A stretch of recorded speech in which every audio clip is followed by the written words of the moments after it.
13-year-old Brian Robeson is stranded in the Canadian wilderness after a plane crash, and now he must study his environment to survive.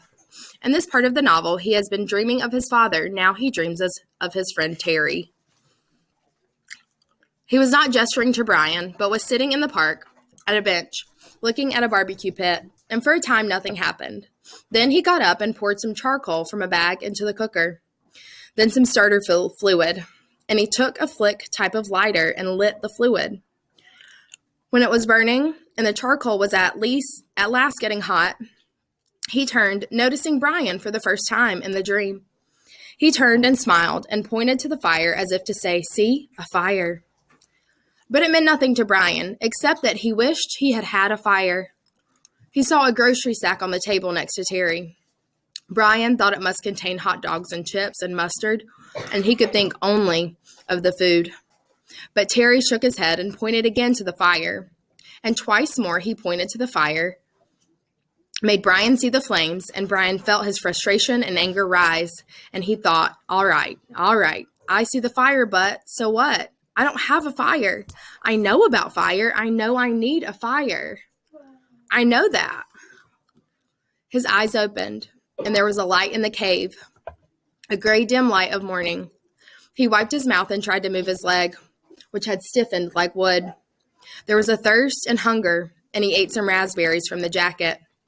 They had spoiled a bit, seemed softer and mushier, but still had a rich sweetness. He crushed the berries against the roof of his mouth with his tongue and drank the sweet juice as it ran down his throat. A flash of metal caught his eye, and he saw his hatchet in the sand, where he had thrown it, at the porcupine in the dark. He scooched up, wincing a bit. When he bent his stiff leg and crawled to where the hatchet lay, he picked it up and examined it, saw a chip in the top of the head. The nick wasn't too large, but the hatchet was important to him, was his only tool, and he should not have thrown it. He could keep it in his hand and make a tool of some kind to help push any animal away. Make a staff, he thought, or a lance, and save the hatchet. Something came then. A thought as he held the hatchet.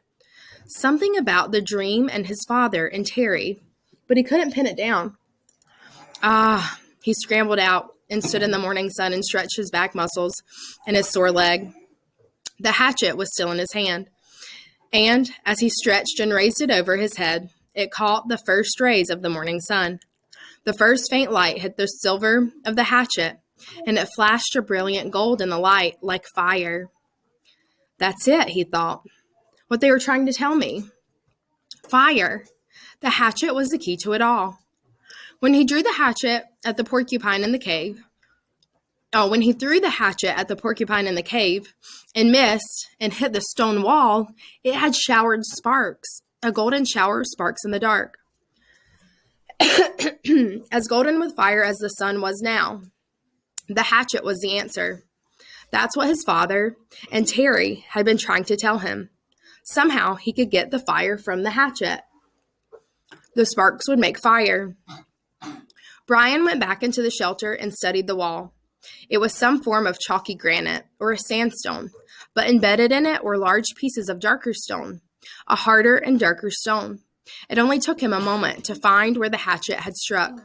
The steel had nicked into the edge of one of the darker stone pieces. Brian turned the head backward so he would strike with the flat rear of the hatchet and hit the black rock gently. Too gently, and nothing happened. He struck harder, a glancing blow, and 2 or 3 weak sparks skipped off the rock and died immediately. He swung harder, held the hatchet so it would hit a longer sliding blow, and the black rock exploded in fire. Sparks flew so heavy that several of them skittered and jumped on the sand beneath the rock, and he smiled and struck again and again. There could be fire here, he thought. I will have a fire here, he thought, and struck again. I will have a fire from the hatchet.